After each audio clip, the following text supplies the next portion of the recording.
বাচ্চারা ঘুমানোর পরে মা বোনেরা সন্তানের মাথায় হাত রেখে এই দোয়াটি জীবনে একবার হলেও আপনি তার জন্য পড়ুন। কারণ এই দোয়ার বরকত যেই সন্তান জীবনে বাবা মার কাছ থেকে পায়নি, এই সন্তান হচ্ছে পৃথিবীর সবচেয়ে হতভাগা সন্তান। কারণ এই দোয়াটি হচ্ছে এত দামি একটি দোয়া যে রাসূল করিম সাল্লাল্লাহু আলাইহি সাল্লাম আব্দুল্লাহ ইবনে আব্বাস রাদিয়াল্লাহু তাআলা আনহুর মাথায় হাত রেখে নিজে তার জন্য দোয়া করেছেন এবং গোটা উম্মার জন্য শিখিয়েছেন তারা যেন সবাই মিলে তাদের সন্তানের জন্য এই দোয়াটি অবশ্যই করে।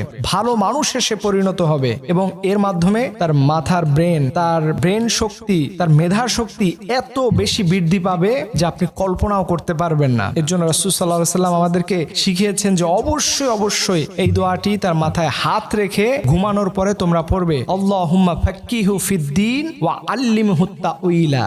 এই দোয়াটি আপনি আপনার সন্তানের মাথায় হাত রেখে জীবনে একবার হলে আপনার পড়া উচিত।